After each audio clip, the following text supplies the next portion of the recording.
Broncos and the Bengals playing in the middle spot on Saturday. Playoff ramifications for both teams. Denver is in with a win. The Bengals are out with a loss.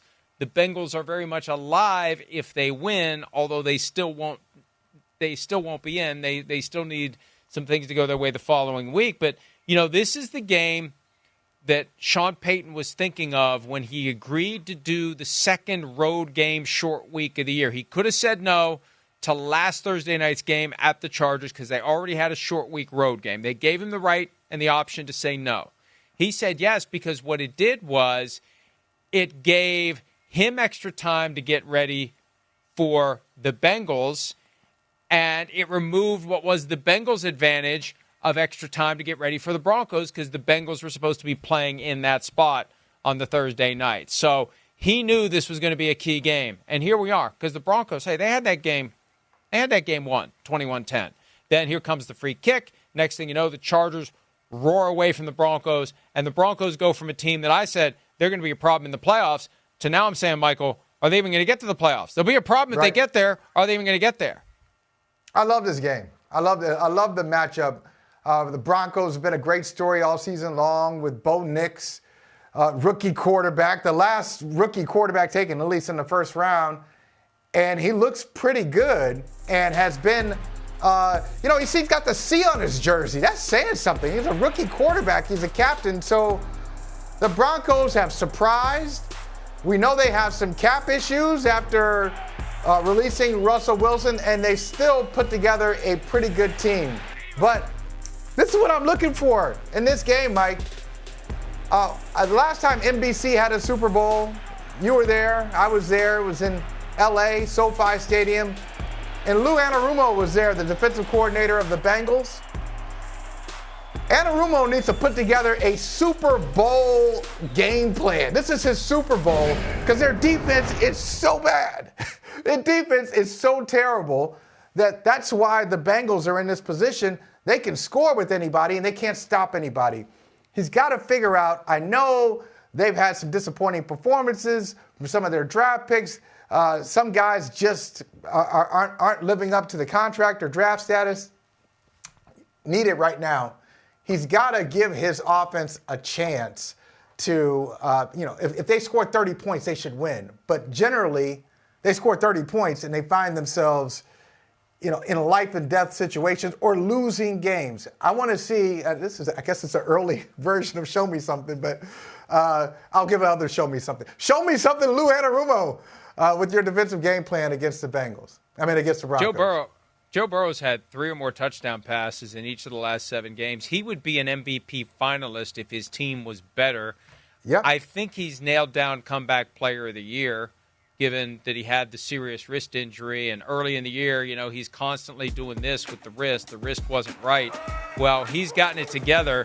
They would be like 4-12 right now, but for the fact that Joe Burrow is doing that's just Superman stuff right there.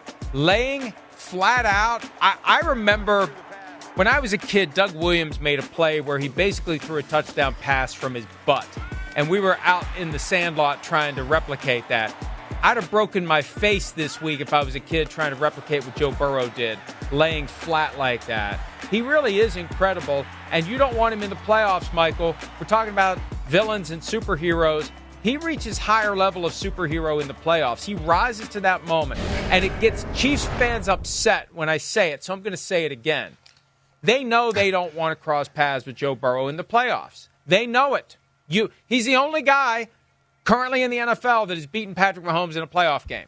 The other guy's Tom Brady. We're going to talk about him later. For now, Joe Burrow. And Joe Burrow is a guy who beat him once, almost beat him twice, and would relish. He would love it. He wants nothing more than to have another crack at Josh Allen, who he beat in the playoffs a couple of years ago, or Patrick Mahomes. He wants that. Or give me Lamar Jackson. 2 epic games. Could you imagine that if we get another Bengals-Ravens game at some point in this postseason? Sign me up for that. We never thought we'd get it because we thought the Bengals were dead in the water. They are the kind of team that if they just get a seat at the table, they're good enough to run the table. Well, thanks to their offense, not their defense. Right. Yeah, the defense is giving them nothing. So I'd say right now, if you're a Chiefs fan, you say, oh, yeah, bring on Joe Burrow and the Bengals because look at them. They haven't really beaten anybody all year. They're 7-8. I'm not worried about them. You say that right now on December 27th. But if they sneak into the playoffs, you're right. If they get into the playoffs, that means they've figured something out. They've figured out how to stop somebody. They've figured out how to just piece it all together. And it's not perfect, but that team in the postseason with Joe Burrow, and you mentioned him rising, if he could rise above this level that he's playing at right now, everybody in the league should be afraid of him. Well, and think of it this way. If they get into the 7th seed, they go to Buffalo in the wild card round. Place they won 27-10 Yep.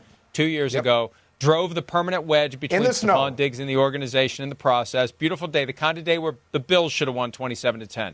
So riding off of that, the Chiefs sitting at home watching, not playing that weekend, the Bengals beat the Bills, and then the Bengals carry that momentum into Arrowhead Stadium. You don't want that. Almost to the point, Michael, where, Andy Reid's got a decision to make about resting starters, and we've seen him do it in the past when the final game of the regular season is meaningless.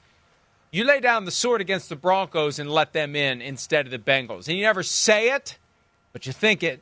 This is a way to help keep the Bengals out. Yeah, Broncos, we're playing our backups for the Week 18 game. I don't think he'd do that, though. I don't think he'd try to engineer the thing to take on a divisional opponent that probably should have beaten them, if not for a block kick at the end. I'd still rather play the Broncos than the Bengals in the playoffs. Yeah, but Wouldn't the football you? gods don't like it. Yeah, I would. But if you start messing around with the football gods, it's going to come back to bite you. But he's going to rest his guys anyway. He's done that. That's how Patrick Mahomes made his debut, 2017. The last game of the season didn't mean anything. Mahomes played at Denver, where the Chiefs are going to be next weekend. It just makes for an interesting wrinkle if it comes down to Broncos need to beat the Chiefs. What do the Chiefs do, and what will those of us who cover the sport be saying, speculating on, as to what the Chiefs are doing and why they're doing it? Hi, it's Mike Florio. Thanks for watching PFT on YouTube. Hit subscribe for the latest news and analysis from Pro Football Talk.